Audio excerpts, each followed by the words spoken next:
তপস্যাকালের পঞ্চম সপ্তাহ, মঙ্গলবার। প্রথম পাঠ গণনা পুস্তক, 21 অধ্যায়, পদ সংখ্যা 4 থেকে 9। দণ্ডের ওপর রাখা সর্পমূর্তিটি ক্রুশবিদ্ধ পরিত্রাতার প্রতীক। মরুভূমিতে পথ চলতে চলতে ইসরায়েলীয়রা একসময় অধৈর্য হয়ে ঈশ্বর ও মোশির বিরুদ্ধে নানা কথা বলতে শুরু করল।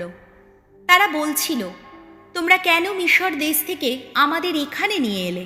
আমরা যাতে এই মরুভূমিতে মরে যাই সেই জন্যেই কি?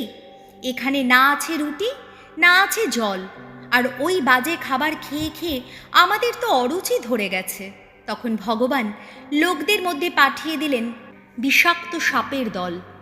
ওইসব সাপের কামড়ে অনেক ইসরায়েলীও মারা পড়ল। লোকেরা মোশির কাছে এসে তখন বলল, ভগবান ও তোমার বিরুদ্ধে কথা বলে পাপ করেছি আমরা। তুমি এখন ভগবানের কাছে আমাদের হয়ে প্রার্থনা করো, যাতে তিনি আমাদের কাছ থেকে ওই সাপগুলোকে সরিয়ে নিয়ে যান। তাই মোশি লোকদের হয়ে প্রার্থনা করতে লাগলেন। তখন ভগবান তাকে বললেন, তুমি একটি সাপের মূর্তি তৈরি করো, আর একটি পতাকা দণ্ডের মাথায় আটকে তা দাঁড় করিয়ে রাখো। যাদের সাপে কামড়েছে তারা ওই মূর্তিটির দিকে তাকাক, তাহলেই তারা প্রাণে বেঁচে যাবে। তখন মোশি ব্রোঞ্জের একটি সাপের মূর্তি তৈরি করলেন এবং একটি পতাকা দণ্ডের মাথায় আটকে তা দাঁড় করিয়ে রাখলেন। কোনো সাপ যখন কাউকে কামড়াতো তখন সে ব্রোঞ্জের ওই সাপের মূর্তিটির দিকে তাকাতো আর প্রাণে বেঁচে যেত। প্রভুর বাণী। শ্যাম সঙ্গীত ধুয়ো। ওগো মুক্তিদাতা, শোনো তুমি আমার প্রার্থনা। ভগবান, শোনো তুমি আমার এই যাচনা। তোমার চরণে যেন পেতে পারে আমার এই মিনতি। আমার এই সংকটের দিনে তোমার শ্রীমুখ আড়াল করে রেখো না তুমি।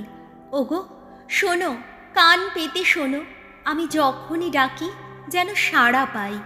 ধুয়ো। ওগো মুক্তিদাতা, শোনো তুমি আমার প্রার্থনা। ওগো ভগবান, বিজাতীয়রা এবার তোমার নামের প্রতি জানাবে সম্ভ্রম। পৃথিবীর যত রাজা তোমার মহিমার প্রতি জানাবে সম্মান। কেননা ভগবান সিয়নকে আবার গড়ে তুলবেন।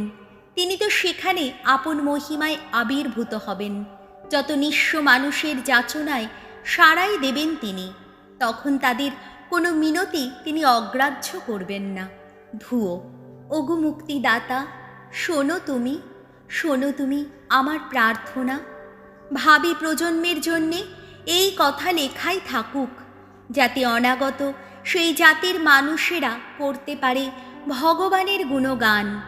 তার উচ্চপূর্ণ ধাম থেকে তিনি তো নিম্নে তাকিয়ে দেখেছেন, স্বর্গ থেকে পৃথিবীর দিকে চেয়ে দেখেছেন, যাতে তার কানে আসে বন্দীদের চাপা হাহাকার।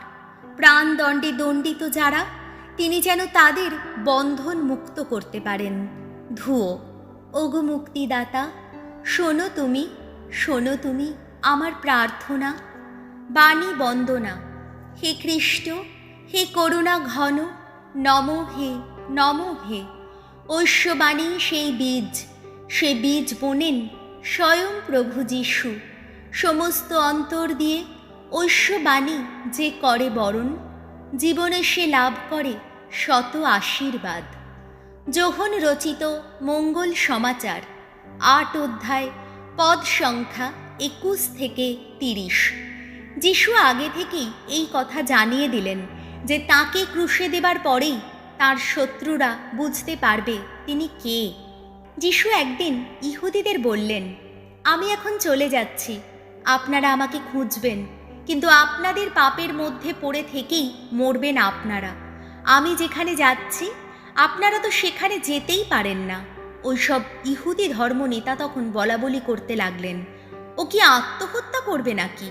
ও যে বলছে আমি যেখানে যাচ্ছি আপনারা সেখানে যেতেই পারেন না।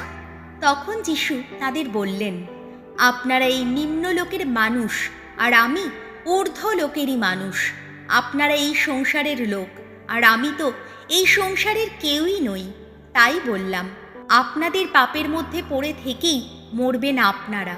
হ্যাঁ, আপনারা যদি এই কথা বিশ্বাস না করেন যে আমি সেই তিনি, তাহলে আপনাদের পাপের মধ্যে পড়ে থেকেই মরবেন আপনারা। তারা জিজ্ঞেস করলেন, আপনি কে? যিশু উত্তর দিলেন, গোড়া থেকেই আপনাদের আমি যা বলে আসছি আমি তাই। আপনাদের বিষয়ে আমার অনেক কিছুই বলবার আর বিচার করবার আছে, কিন্তু যিনি আমাকে পাঠিয়েছেন পরম সত্যবাদী তিনি, আর তাঁর কাছ থেকে আমি যা কিছু শুনেছি জগতের মানুষকে আমি সেই কথাই জানিয়ে থাকি। যিশু যে পরম পিতার সম্বন্ধেই এই কথা বলছিলেন তারা তা বুঝতে পারলেন না। তখন তিনি তাদের বললেন, আপনারা যখন মানবপুত্রকে উচ্চে তুলে দেবেন তখনই আপনারা বুঝতে পারবেন যে আমি সেই তিনি, আর এও বুঝবেন যে আমি নিজে থেকে কিছুই করি না, বরং পিতা আমাকে যা শিখিয়েছেন আমি ঠিক তাই করে থাকি। যিনি আমাকে পাঠিয়েছেন তিনি আমার সঙ্গেই আছেন, তিনি আমাকে একলা রেখে যাননি, কারণ যে সমস্ত কাজে তিনি প্রীত হন আমি সর্বদা তাই করে থাকি। যিশুর এইসব কথা শুনে অনেকেরই অন্তরে তখন তাঁর প্রতি বিশ্বাস জেগে উঠল। প্রভু যিশুর মঙ্গল সমাচার।